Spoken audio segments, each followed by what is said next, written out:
पार्टीलाई विकसित गर्ने हो भने हामीले अब नयाँ ढङ्गले जाने बेला आएको कुरामा साथीहरूलाई आग्रह गर्न चाहन्छु। यो हामी केही व्यक्तिको कुरा होइन, एउटा पार्टी रहने नरहने कुरा होइन, हामीले बोकेको मुद्दा रहने नरहने भन्ने प्रश्न उठिसकेको छ। हामीले यो मुद्दा जीवित राख्नको लागि पनि, यो मुद्दालाई स्थापित गर्नको लागि पनि हामीले राष्ट्रिय प्रजातन्त्र पार्टी बाहिर रहेका हाम्रा समान विचारधारा राख्ने व्यक्ति, समूह, संगठन, संस्था र पार्टी र अन्य धार्मिक क्षेत्रलाई समेट्ने ढङ्गले अगाडि बढ्न जरुरी छ। जबसम्म हामीले राष्ट्रिय प्रजातन्त्र पार्टी बाहिर रहेका हाम्रा समान विचारधाराका मानिसहरूलाई जुटाएर लैजान सक्दैनौँ, तबसम्म राष्ट्र संस्था हिन्दू राष्ट्र पुनर्स्थापनाको कुरा होस् या राष्ट्रिय प्रजातन्त्र पार्टीलाई देशको अग्रणी पार्टी बनाउने कुरा केवल कोरा कल्पना मात्रै हुन्छ। त्यसैले म तपाईहरु सबैलाई, साथीहरूलाई भन्न चाहन्छु, मेरा अभिभावकहरूलाई आग्रह गर्न चाहन्छु, एउटा निकास निकाल्नुहोस्, एउटा इतिहास रच्ने काम गर्नुहोस्। दुईटा अध्यक्ष श्रद्धेय पशुपति शमशेर राणा र डाक्टर प्रकाश चन्द्र लोहनीले हिजो एकै दिन आफ्नो राजनीतिक जीवनको एउटा सर्वोत्तम दिनको निर्माण गर्नु भएको छ। उहाँप्रति राष्ट्रिय प्रजातन्त्र पार्टी सदा ऋणी र कृतज्ञ रहनेछ। म धन्यवाद तथा आभार व्यक्त गर्न चाहन्छु र यही कुरा म अर्का अध्यक्षज्यूलाई पनि सादर निवेदन गर्न चाहन्छु। समयको पश्चातलाई बुझ्नुहोस्, समयको पश्चातलाई बुझेर राष्ट्रिय प्रजातन्त्र पार्टीलाई तपाईहरु अगाडि बढ्ने बाटो खोलिदिनुहोस्। तपाईहरु काम नलाग्ने हुनुभयो, तपाईहरु फेल हुनुभयो भनेर हामीले भनेकै छैन। तपाईहरुको योगदान, तपाईहरुको भूमिका राष्ट्रिय प्रजातन्त्र पार्टीमा अझै पनि चाहिन्छ। तर यो कार्यकारिणी भूमिकामा परिवर्तन गर्नु पर्यो। एकचोटि यो कार्यकारिणी भूमिका फेरेर हेर्नु पर्यो।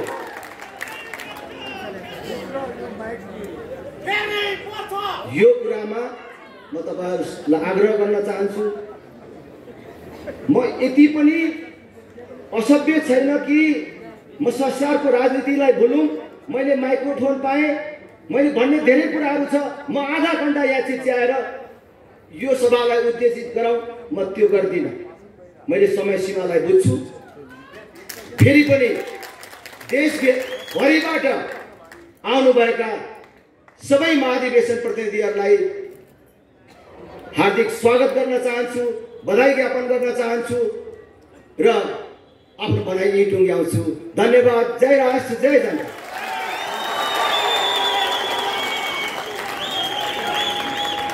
अब पुस्तक विमोचनको कार्यक्रम छ। पुस्तक विमोचनको कार्यक्रम छ। डाक्टर गोविन्दराज खनिया तयार हुनुहोस्। डाक्टर गोविन्दराज खनिया।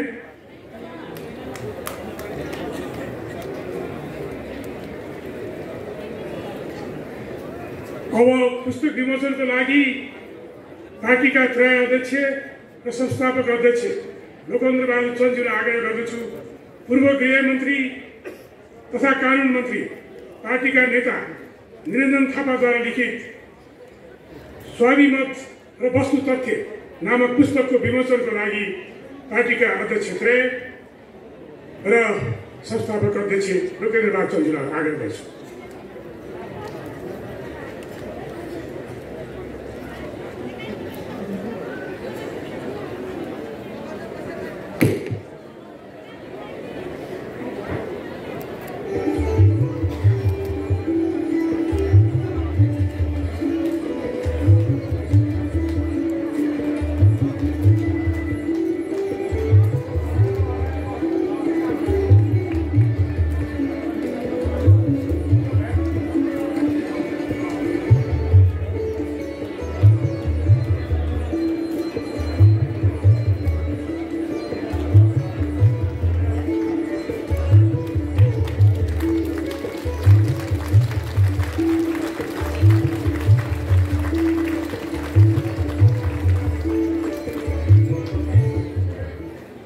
त्यसै गरी राप्रपामा 3 अध्यक्ष त्रयोदश वरिष्ठ नेता लोकेन्द्र चन्जुलाई अर्को पुस्तक विमोचन गर्न आग्रह गर्दछु। यस पुस्तकको शीर्षक छ राप्रपामा 3 दशकको राजनीतिक यात्रा र भावी परिकल्पना। यसका लेखक हुनुहुन्छ पार्टीका नेता डाक्टर गोविन्दराज खङ्गे।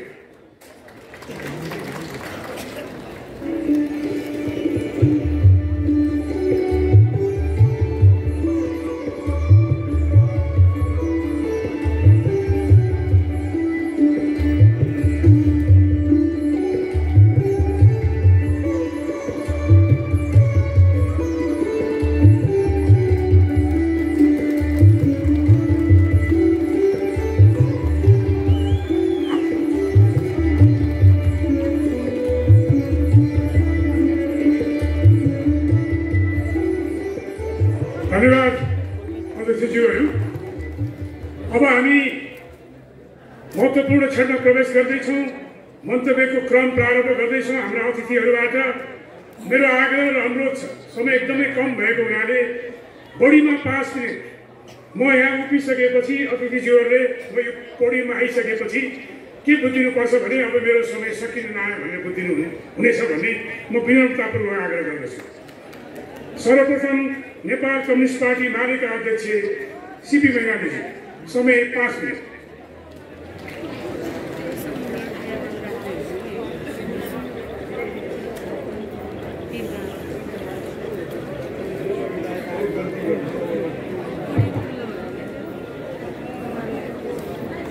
धन्यवाद सञ्चालक महोदय। राष्ट्रिय प्रजातन्त्र पार्टीको एउटा महाधिवेशनको उद्घाटन समारोहमा आयोजन मलाई आमन्त्रण गर्नुहुने राष्ट्रिय प्रजातन्त्र पार्टीका सबै नेतात्रय लगायत सबै यसका संस्थापक नेताहरू म आभार प्रकट गर्न चाहन्छु। र सुरुमै म यो महाधिवेशन चाहिँ पूर्ण सफल होस्, यसले वाञ्छित लक्ष्य प्राप्त गर्न सकोस् भन्ने म शुभकामना दिन चाहन्छु। यो मेरो शुभकामनालाई जोड दिनको लागि मैले 2-1टा कुरा पृष्ठभूमिको उल्लेख गर्छु 5 मिनटै भित्र। हामीले अहिलेसम्म 7 सालदेखि अहिलेसम्म 4टा राजनीतिक परिवर्तन बिहोर्यौँ। तीनटा यी सबै राजनीतिक परिवर्तनप्रति नेपालका राजनीतिज्ञहरूको पार्टीहरूको विश्लेषण चाहिँ मूल्याङ्कन एक पाखे रहेको हामीले अहिलेको 8औं राष्ट्रिय महाधिवेशन हामीले 27-29 कार्तिक चितवनमा गऱ्यौँ। त्यसमा हामीले संस्थागत गरेका छौँ। 60 साल, 46 साल, 63 सालमा जुन राजनीतिक परिवर्तन भए निसन्देह ती डेमोक्रेटिक प्रजातान्त्रिक राजनीतिक परिवर्तन हुन्। तर हामीले के देख्यौँ इतिहास पढ्दा तथ्य केलाउँदा भने तिनीहरू डेमोक्रेटिक परिवर्तन मात्रै नभएर तिनीहरू अवाञ्छित बाह्य प्रभाव र अनुचित बाह्य हस्तक्षेप सहितका डेमोक्रेटिक परिवर्तन हुन्। मैले व्याख्या गरिनँ, इतिहास पढेका छौँ र दुर्गति भोगेका छौँ। हामी प्रष्टै छौँ। आदरणीय मित्रहरू, हामीले तिनीहरूलाई अहिलेसम्म खालि डेमोक्रेटिक परिवर्तन भन्दै गयौँ र हामीमाथि थोपरिएका अवाञ्छित बाह्य हस्तक्षेप प्रभाव र हस्तक्षेपहरूलाई हामीले अनदेखा गर्यौँ। सिवाय 7 सालपछि 2011 साल चैत 1 गते राजा बनेका राजा महेन्द्रले त्यस बेला दिल्ली सम्झौताबाट आएका जुन अवाञ्छित प्रभाव र हस्तक्षेप थिए तिनीहरूका अधिकांशलाई उहाँले खारेज गरिदिनु भयो। र यदि उहाँले पहिलो दिल्ली सम्झौताबाट आएको 5औं कुरा विधानसभा भन्ने जुन संयन्त्र छ त्यसको चुनाव गरेर त्यस मार्फत नेपालको संविधान ल्याउने भन्ने जुन कुरा थियो त्यसभित्र लुकेको जो मनसाय थियो त्यसलाई देशका अरू नागरिक नेताहरूले बुझेको मैले देखिनँ। बुझे त युवराज महेन्द्रले, बुझे त राजा महेन्द्रले। त्यसको विरोध नगरिकन, एक शब्द सार्वजनिक विरोध नगरिकन पछाउँदै विधानसभालाई दुहाइदिए तब हामी नेपाल आज जिउँदो छ। छोरा महाराज विराट पृथ्वीनारायण शाहको नेतृत्वमा 70 वर्ष लगाएर 72 वर्ष लगाएर एकीकरण भयो। त्यसपछिका कयौं श्री 5 एउटा दुईटा देशको पक्षमा काम गरेका छन्, म गइन। तर सिङ्गो नेपाल भारतमा गाभिएको सिक्किम जस्तो हुनबाट रोक्नको निम्ति सिङ्गो नेपाल प्रोटेक्टरेट संरक्षित भुटान बन्ने कुरालाई रोक्नको निम्ति कुनै नेताले कुनै नेपालीले पृथ्वीनारायण शाहपछि कदम चालेको छ भने ती राजा महेन्द्र हो। उनले अहिले पनि मलाई दुःख लाग्छ, हाम्रा देशका धुरन्धर पोलिटिसियनहरू 60 वर्षदेखि हामीले विधानसभामा आएको बल्ल बल्ल पायौँ भन्छ। ए बाबा, तपाईँले 9-10 सालमा विधानसभा पाएको भए त्यसैले सिक्किम बन्नुहुन्थ्यो, त्यसैले तपाईँ भुटान बन्नुहुन्थ्यो। त्यो विधानसभा नेपालीहरूको मागै होइन, नेहरूजीले आफ्नो निम्ति राखेको पहिलो दिल्ली सम्झौताको लास्ट एजेन्डा हो। यसलाई महेन्द्रले चिन्नुभयो, महेन्द्रले पन्छाउनुभयो, तुहाइदिनु भयो। 26 सालमा उत्तरी चेकपोस्टमा बसेका 750 जति इन्डियन आर्मीलाई चेकपोस्टमा बसेकालाई फिर्ता गरिदिनु नेपाल जोग्यो। त्यसै कारण सिपी मैनाली राजा महेन्द्रलाई राष्ट्रवादी भन्छ। मैले 2046 सालपछि प्रज्ञाको हलमा पनि भनेको थिएँ राष्ट्रवादी हो। यद्यपि उहाँको वे अफ डुइङ थिङ्समा म सहमत छैन। उहाँले 17 साल पुगेका थिए, जुन कदम चाल्नुभयो त्यसलाई हामीहरूले 8औं महाधिवेशनले भनेको छ त्यो दक्षिणपन्थी राष्ट्रवादी कदम थियो। दक्षिणपन्थी राष्ट्रवादी कदममा दक्षिणपन्थले निरङ्कुश तन्त्र ल्यायो, त्यसको पुरा विरोध गरिनु पर्थ्यो, मैले पनि गरेँ, गरियो, त्यसलाई बदल्यो। तर राष्ट्रवादी कदम उहाँले समाज सुधारका जुन कदम छ त्यसलाई उत्तिकै 100% विरोध गर्नु गलत थियो। काङ्ग्रेसले विरोध गर्नु पनि गलत थियो, सिपी मैनालीले विरोध गर्नु पनि गलत थियो। अरूको त अरूले भन्ला। त्यसलाई हामीले विश्लेषणात्मक ढङ्गले हेर्नु पर्थ्यो र जति ठिक थियो त्यसलाई सकारात्मक भाव राख्ने, समर्थन गर्ने, जति कमजोर थियो आलोचना गर्ने गर्नु पर्थ्यो, गरेनौँ। मैले यति भने। अब अहिले यति भन्नु 46 सालको परिवर्तन पनि बाह्य अवाञ्छित प्रभाव र हस्तक्षेपको परिवर्तन हो। र हाम्रो पुष्पकमल दाहालले नेतृत्व गरेको जुन पछिल्लो 63 सालको परिवर्तन छ, उहाँ प्रमुख शक्ति बनेर त्यसले पनि अवाञ्छित बाह्य प्रभाव र हस्तक्षेप ल्यायो। र म तपाईँलाई भन्छु 7 सालपछि किङ महेन्द्र जस्तो राष्ट्रवादी भन्थे। यद्यपि उहाँ सामन्ती कुलको, उहाँको तरिका निरङ्कुशतन्त्री थियो, त्यो देश सुहाउँदो थिएन। हामीले विरोध गर्यौँ, सिपीले पनि विरोध गर्यो, ठिक थियो। तर त्यो पछि विदेशी प्रभावलाई, हस्तक्षेपलाई विरोध गर्ने एउटै व्यक्तित्व महेन्द्र नै हो। 46 सालपछि परिवर्तन भयो, मोबुटको परिवर्तनको वाहक हो, माधव नेपालजी त्यो परिवर्तनको वाहक हो। तर म तपाईँलाई ठोकेर भन्छु 46 सालमा प्रजातन्त्रको बुई चढेर आएका विदेशी प्रभाव भनेको भारतको र युरोपियन युनियनका प्रभावहरूलाई हामीहरूले त्यसपछि बन्ने सरकारले एउटा पनि हटाएन। प्रचण्डजीहरूले 52 सालमै 50 सालमै सशस्त्र सङ्घर्ष र जनगणतन्त्र ल्याउँछु भन्नुभयो। हुन्न भनेर मैले उहाँहरू बाबुरामको घरमा त्यत्रो लामो कुरा गरेको, उहाँहरू जानु हो, तर पछि सक्नु भएन। उहाँहरूले जनगणतन्त्र ल्याउन सक्नु भएन। तर अहिलेसम्म पनि आत्मविश्वास छैन, त्यो सक्नु भएन। तर त्यो सँगसँगै उहाँ पछि फर्कँदाखेरि जसले उहाँहरूलाई होस्ट आतिथ्य दिएको थियो उसैले उहाँहरूलाई आतङ्ककारी भन्यो। किनभने आफू खुसी नेपालका शक्तिसँग मिलेर उहाँहरू फिर्ता नहुनुहोस् भनेर आतङ्ककारी भन्यो।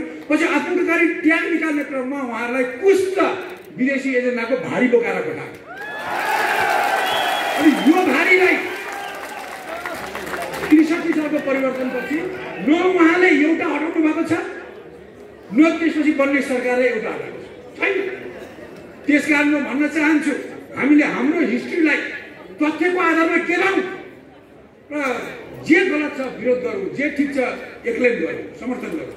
अहिले म भन्न चाहन्छु आदरणीय मित्रहरू, यसरी नेपालमा 60 साल, 46 साल, 63 सालको प्रजातन्त्रसँगै आएका अवाञ्छित बाह्य प्रभाव र हस्तक्षेपहरूले हामीलाई कन्ज्यायो। यसरी कन्ज्यायो साथीहरू कि 76 सालको कार्तिक 16 गते एउटा छिमेकीले एउटा गोली नपड्काई नक्साबाट हाम्रो 400 वर्ग किलोमिटर जमिन आफ्नोमा पायो। एउटा गोली नपड्काई साल 46 साल 63 सालमा आएका डेमोक्रेसीले हामीले जनतालाई कति इम्पावर गर्यौँ, जति कति सशक्त गर्यौँ त्यो हामीले छलफल गरौँला। तर राष्ट्र कमजोर भयो र गोली नपड्काइ 400 किलोमिटर जमिन लगायो। अहिले त्यसको कुरा गर्न खोज्यो भारतका शासकलाई भने सामने कुरा गरौँ भने यताउति टाउको गर्नु कुरै गर्दैन। 72 ठाउँको अतिक्रमण छँदैछ, झन् अत्याचार बढेको छ। हिजो त गोली मात्रै ठोक्दै अहिले तुइन काटेर नेपाली मार्छ बढेको छ। हरेक क्षेत्रमा त्यो मुलुकले हामी माथि उत्पीडन बढाएको छ, किनभने 3टा कारणमा जे आयो त्यसलाई हामीले स्वीकार गर्यौँ। यसैको कारण हो। आदरणीय मित्रहरू, यसको साथसाथै मैले अन्तिममा भने नेपाललाई कुरुक्षेत्र बनाएर चीनलाई तोड्नको निम्ति संयुक्त राज्य अमेरिकाले नेपालमा हस्तक्षेप बढाएको छ र यसले गर्दा यो बाह्य हस्तक्षेप अचाक्री बढेको छ। मैले नाप्न सक्दिनँ, अचाक्री बढेको छ। मित्रहरू, अब यो भित्र कुशासन भयो, मैले व्याख्या गरिनँ। भित्र समय अनुकूल अर्थतन्त्र बनाइएन, कोभिडलाई ठिक ढङ्गले प्रभावकारी ढङ्गले सामना गरिएन, देश अव्यवस्थामा गयो, देश सङ्कटमा गएको छ। देशभित्र अवस्था र सङ्कटको शिकार छ, बाहिरबाट चर्को हस्तक्षेप छ। देश यस्ता 2टा कुराको खाडलमा जाकिएको छ। आज त्यो खाडलबाट देशलाई निकाल्ने कसले? देशभक्तहरूले को देशमा 4 खाले प्रवृत्तिहरू छन् राजनीतिका। कम्युनिस्टहरू छन्, गैर कम्युनिस्ट वामपन्थी छन्, प्रजातन्त्रवादी छन् र राष्ट्रवादी छन्। राष्ट्रवादी ती हुन् जसले राजा देवता धर्म कर्म परम्परा मानेर पोलिटिक्स गर्छ। राष्ट्रवाद एउटा राजनीतिक प्रवृत्ति पनि हो। 4टा प्रवृत्ति छन्। यी 4वटै प्रवृत्तिमा कम्युनिस्ट, गैर कम्युनिस्ट, वामपन्थी, प्रजातन्त्रवादी, राष्ट्रवादीमा देशभक्तहरू पनि छन्, विदेशभक्तहरू पनि छन्। कम्युनिस्टमा पनि विदेशभक्त छन्, वामपन्थीमा छन्, प्रजातन्त्रवादी, राष्ट्रवादी सबैमा विदेशभक्त छन्। अहिले मैले भनेको यी सबै 4वटा राजनीतिक ट्रेनको कुनै शक्ति सङ्गठनलाई भनेको होइन। यी 4 खाले ट्रेनमा रहेका देशभक्तहरू उभियौँ। देशका ज्वलन्त समस्याहरूको देशमुखी समाधानको एजेन्डामा मिलौँ। ठिक छ, म मार्क्सवाद मान्छु, अर्कोले केही वाद मान्ला, अर्कोले डेमोक्रेटिक सोसियलिज्म मान्ला, अर्कोले राष्ट्रिय प्रजातन्त्र मान्ला, अर्कोले सनातनी मान्ला। तर देशका जोल्दा बल्दा समस्याहरू जसले नेपालीलाई पिरोडिरहेको छ त्यसको राष्ट्रलाई बलियो बनाउने, जनतालाई बलियो बनाउने समाधानमा हामी एकगठ हौँ। म कामना गर्छु राप्रपा एउटा राष्ट्रवादी प्रवृत्ति बोक्ने पार्टी हो। राष्ट्रवाद एउटा राजनीति हो, तर राष्ट्रवाद, मार्क्सवाद, प्रजातन्त्र, वामपन्थ भन्दा माथिको कुरा हो देशभक्ति। देशभक्तिले सबैलाई समेट्नुपर्छ। त्यही तपाईँहरूमा रहेको देशभक्ति पनि म देख्छु, म व्याख्या गर्दिनँ। सबैमा देशभक्ति 4मा छ। त्यही कारण यी 4वटा स्ट्रिममा रहेका, प्रवृत्तिमा रहेका कम्युनिस्ट, गैर कम्युनिस्ट, वामपन्थी, प्रजातन्त्रवादी, राष्ट्रवादीमा रहेका देशभक्तहरू मिलौँ। हिजो प्रजातन्त्रले छिमेकीलाई गुहार्यौँ, पछि पर्न छिमेकी र युरोपलाई गुहार्यौँ, पछि छिमेकी युरोप र अमेरिकालाई गुहार्यौँ र हाम्रो दुर्गति भयो। मित्र हो, अब हामीलाई ती शक्तिले यो अहिलेको खाडलबाट निकाल्दैनन्। उनीहरूले खनेको खाडलमा उनीहरूले निकाल्दैनन्, बरु अझै हामीलाई गाह्रो छ। त्यही कारण देशभक्तहरू उठ्नुपर्छ। देशभक्तहरू मिलेपछि तीबाट नेतृत्व जन्मिन्छ र तीबाट यो मुलुकको उद्धार हुन्छ। यो राष्ट्रिय प्रजातन्त्र पार्टीको एकता महाधिवेशनले यो कुरा बुझेको छ। मैले बुझेको छैन भनेर यो व्याख्या गरेको होइन। उहाँहरूले बुझेको कुरालाई अझ अलिकति थप्नको लागि सिपी मैनालीले, नेकपा मालेले यो 68 सालको कार्तिक 27, 28, 29 गते 8औं राष्ट्रिय महाधिवेशन गरेर जे निचोड निकाल्यो त्यो निचोड मैले तपाईँहरूको अगाडि पस्किएको हुँ। तपाईँहरू देशभक्तिको बाटोमा बन्नुहुन्छ भन्ने म आशा गर्छु। विश्वास गर्ने दिन आओस्, सबै मिलेर देश हो। यति भन्दै म राष्ट्रवादको महाधिवेशन पूर्ण सफल होस्, यो राष्ट्रवादमा म अल्मनी होस्, अझ अगाडि बढेर देशभक्तिको कमन एजेन्डामा आउनेले आँट गरोस्। धन्यवाद। धन्यवाद। नेपाल कम्युनिस्ट पार्टी मालेका सिपी मैनालीज्यू, उहाँले राजा महेन्द्र राष्ट्रवादी थिए जसले विदेशी प्रभाव र दबावलाई निस्तेज तुल्याए र राष्ट्रिय अखण्डता जोगाएर लिएर जानुभयो। उहाँलाई धेरै धेरै धन्यवाद। अब म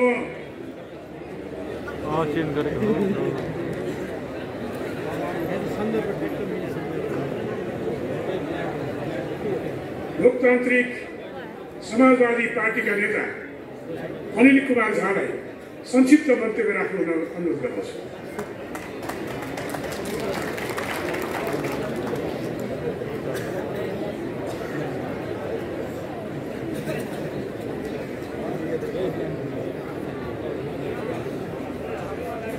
राष्ट्रिय प्रजातन्त्र पार्टी को यो एकता महाधिवेशन को उद्घाटन समारोह का अध्यक्ष रहे आदरणीय पशुपति शमशेर राणा जी, डॉक्टर प्रकाश चंद्र लोहनी जी, कमल थापा जी, राप्रपा का संस्थापक अध्यक्ष एवं पूर्व प्रधानमंत्री लोकेन्द्र बहादुर चंद जी, नेकपा एकीकृत समाजवादी का अध्यक्ष पूर्व प्रधानमंत्री माननीय माधव कुमार नेपाल जी, नेकपा माओवादी केंद्र का अध्यक्ष पूर्व प्रधानमंत्री माननीय पुष्पकमल दाहाल जी, नेकपा माले का अध्यक्ष कमरेड सीपी मैनाली जी, यस उद्घाटन सत्र में शुभकामना मंतव्य दिनका लागि पाल्नु भएका अन्य विशिष्ट महानुभावहरू,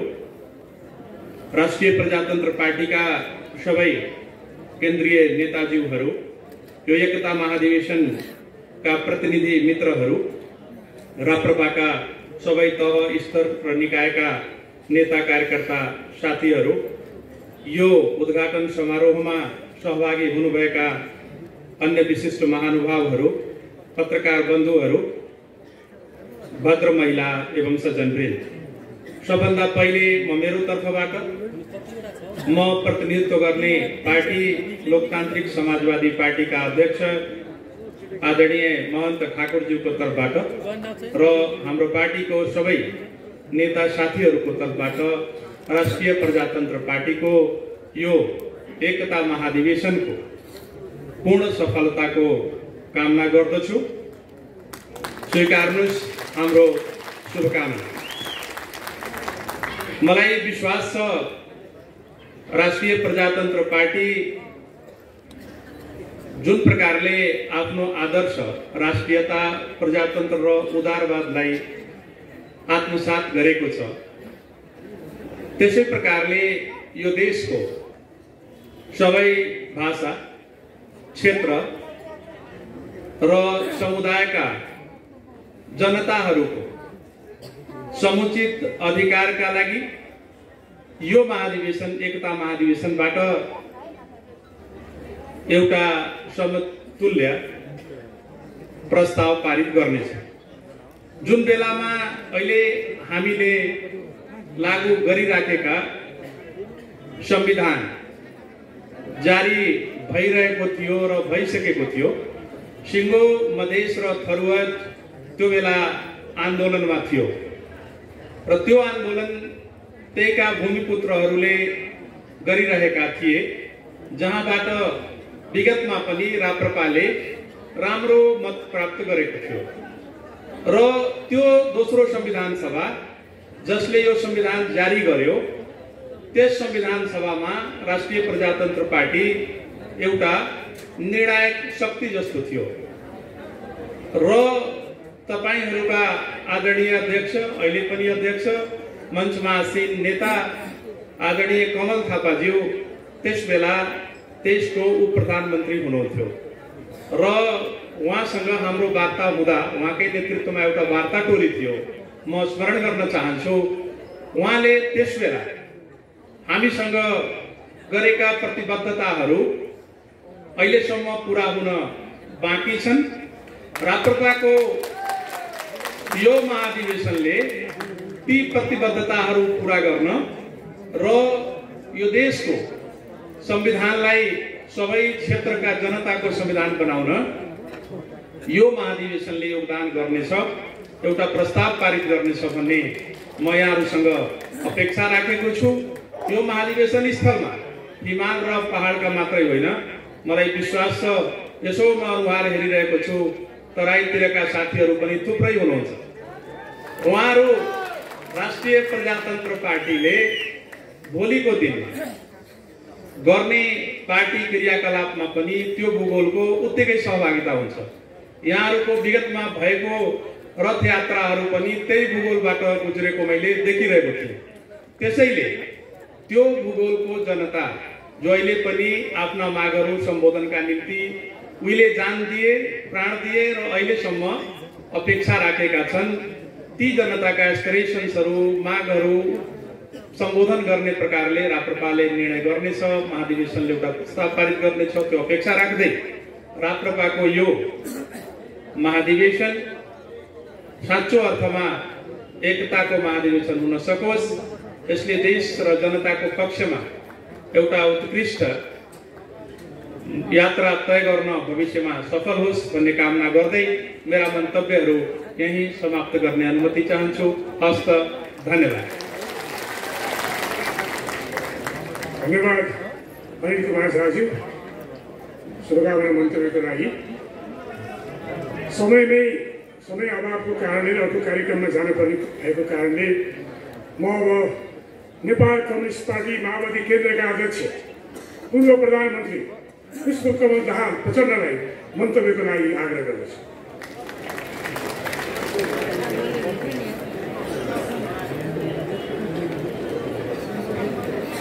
धन्यवाद उद्घोषकजीलाई।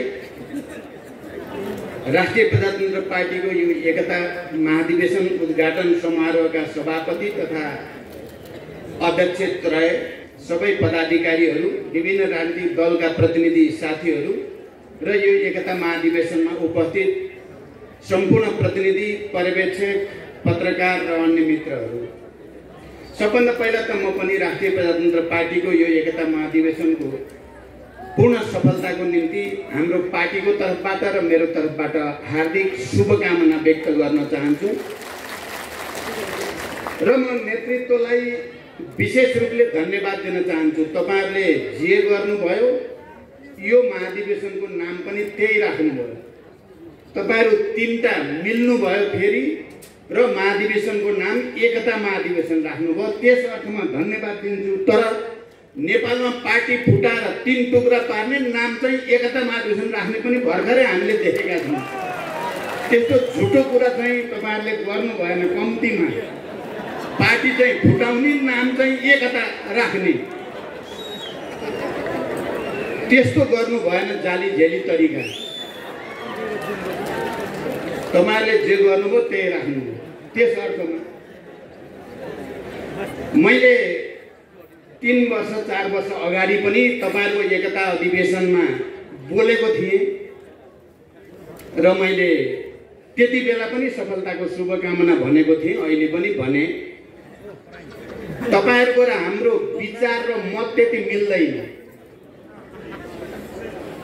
तर राष्ट्रिय भावना, स्वाधीनता प्रतिको निष्ठा, देशभक्ति तपाईहरुको हाम्रो एउटै छ। त्यस अर्थमा तपाई हामी उस्तै गोत्रका भनेको थिएँ मैले।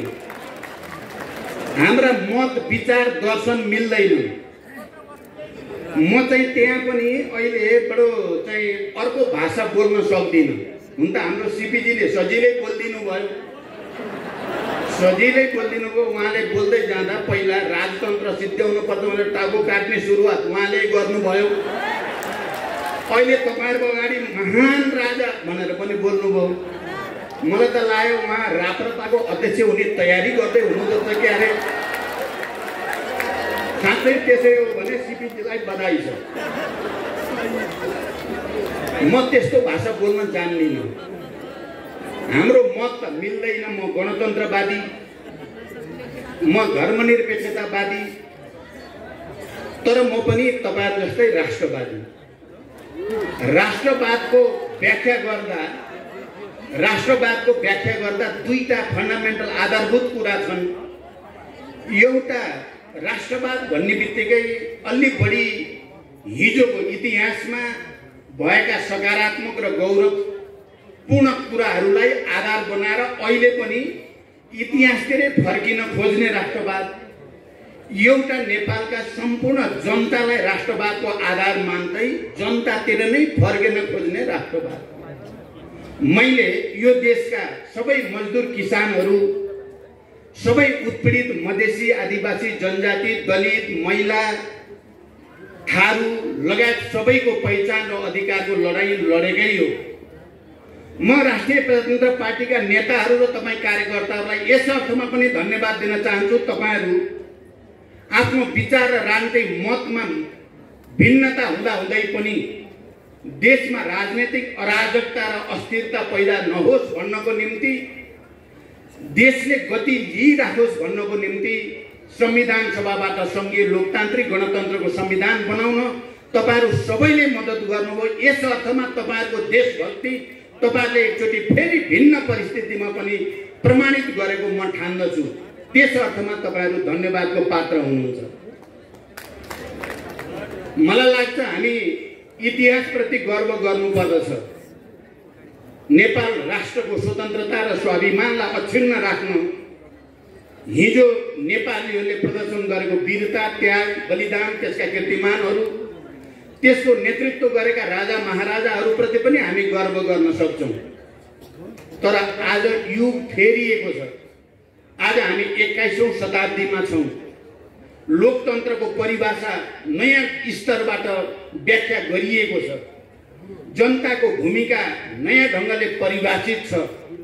त्यसकारण हामीले इतिहासमा गर्व गर्दै गर्दा वर्तमानलाई बिर्सिन हुँदैन र वर्तमानको विश्लेषण गर्दै गर्दा भविष्यतिर हाम्रो ध्यान जानै पर्छ। भविष्यमा आउने पिँढीले कस्तो राष्ट्र हामीले विरासतको रूपमा दिने हो भन्ने कुरामा हामी सबै गम्भीर हुनै पर्दछ। विचारमा विविधता हुनु, मतभिन्नता हुनु स्वाभाविक कुरा हो।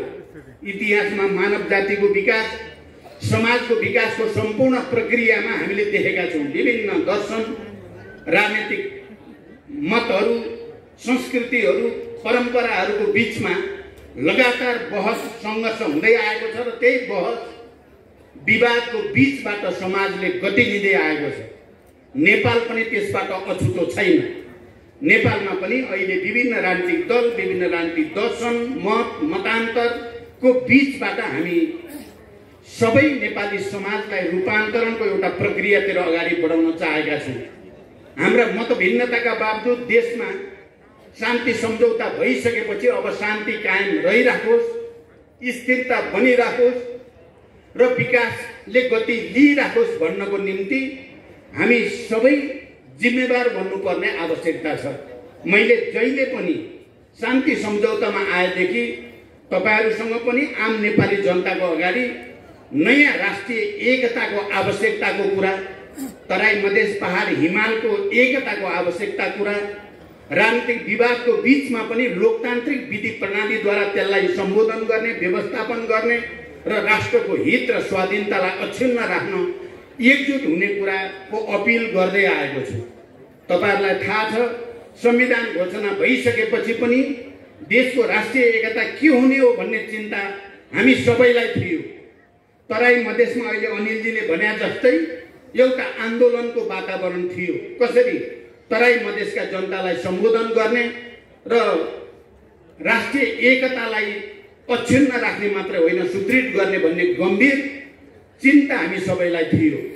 त्यति बेला मैले दोस्रो पटक प्रधानमन्त्रीको हैसियतले देशलाई लोकतान्त्रिक निर्वाचनतिर लैजाने अवसर मलाई फेरि जुट्यो र मैले सदनभित्र दुई पटक संविधान संशोधनको प्रस्ताव दर्ता गराएर पटक पटक मधेस केन्द्रित आन्दोलन र दलहरूसँग वार्ता संवाद गरेर, त्यति बेला हाम्रो यहाँ अध्यक्षत्रय मध्ये एक कमल थापा पनि मन्त्रीमण्डलमा हुनुहुन्थ्यो।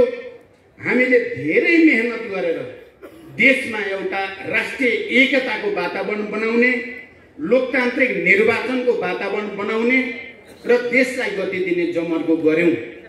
आज पनि त्यो आवश्यकता छ। हामी अग्रगमन भन्छौँ, हामीले अगाडि बढेर मात्रै समस्याको हल गर्न सकिन्छ, पछाडि हटेर पछाडि फर्केर सकिँदैन। इतिहास विभिन्न घुम्तीहरू, मोडहरू, थुप्रै आरोह अवरोह हुँदै जहाँ आइपुगेको छ, हामी सबैले आफ्नो विचारलाई, आफ्नो मतलाई सुरक्षित राख्दै, आफ्नो आत्मसम्मानलाई सुरक्षित राख्दै राष्ट्रिय एकता कायम गर्न भिन्न विचार हुनेहरूसँग पनि सहमति, उनीहरूसँग पनि समझदारी बनाउने कोसिस गरेर मात्रै राष्ट्रलाई एकताबद्ध राख्न सकिन्छ, लोकतन्त्रलाई गतिशील बनाउन सकिन्छ भन्ने म ठान्दछु।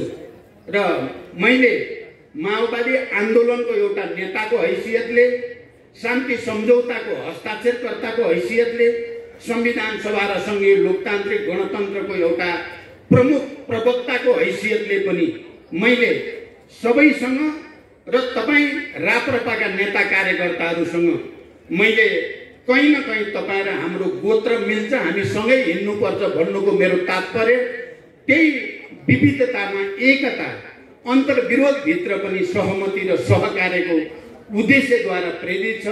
पक्कै पनि हाम्रो देश अझै पनि राम्रोसँग स्थिर भइसकेको छैन, अझै पनि राजनीतिक स्थिरताको निम्ति हामीले मेहनत गर्नु छ। हामी विभिन्न राजनीतिक दलहरूको बिचमा अन्तर्क्रिया, अन्तर्संवादलाई अझ घनीभूत बनाउनु छ र यो राष्ट्रलाई अक्षुण्ण राख्ने, यो राष्ट्रलाई गति दिने, सबै खाले वैदेशिक दबाव हस्तक्षेपबाट उन्मुक्त राष्ट्र निर्माण गर्ने ऐतिहासिक जिम्मेवारी हाम्रो काँधमा छ। त्यसमा हामी सबैलाई मतको आफ्नो सोच्दो स्वाभिमानको बावजुद राष्ट्र सबभन्दा माथि छ। त्यसकारण राष्ट्रको हितलाई सर्वोपरि राख्न अन्तर्संवादको संस्कार विकास होस् भन्ने शुभकामना सहित फेरि एकचोटि राष्ट्रिय प्रजातन्त्र पार्टीको यो साँचो अर्थमा एकता महाधिवेशन बनोस्। यसबाट देशको सुदृढीकरणको लागि, जनताको विकास समृद्धिको आकांक्षा पूरा गर्नको लागि सही नीति र नेतृत्व छानोस् भन्ने शुभकामना व्यक्त गर्दै बिदा हुन्छु। धन्यवाद। अभिवादन।